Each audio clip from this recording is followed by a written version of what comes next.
Lead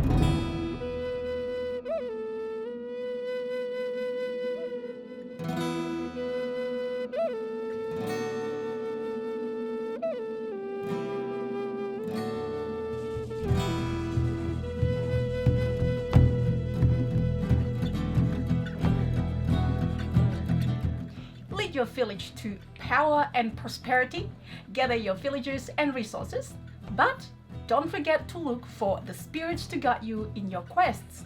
This is Inuit the Snowfolk board game. What is it about? In this video, we're going to show you what to expect from Inuit the Snowfolk, and if you watch till the end, we hope you can decide whether or not this game is for you. Coming up.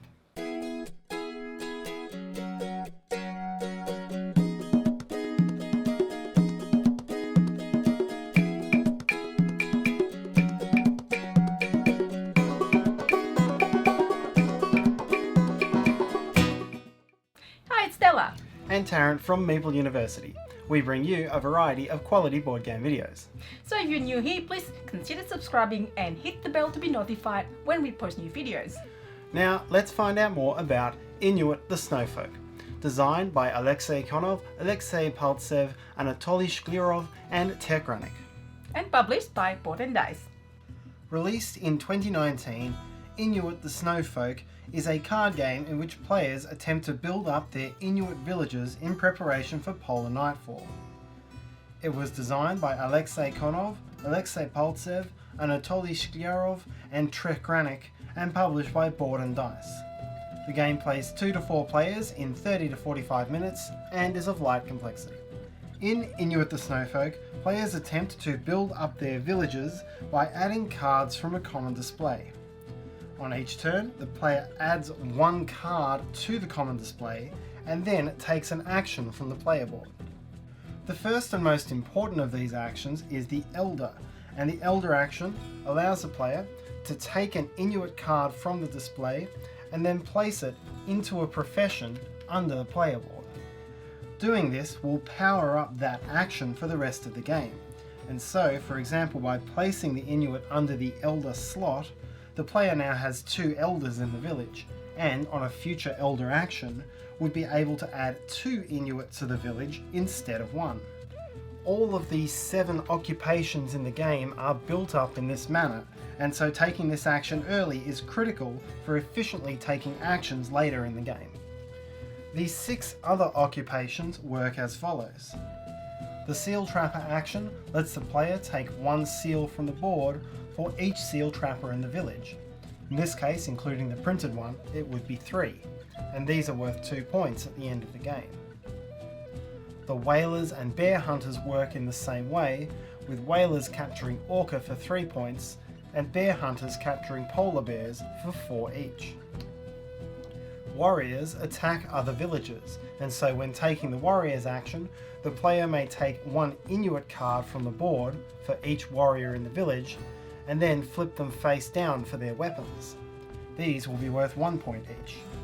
The Shaman action allows the player to take 1 Right or 1 Spirit from the main supply for each Shaman in the village.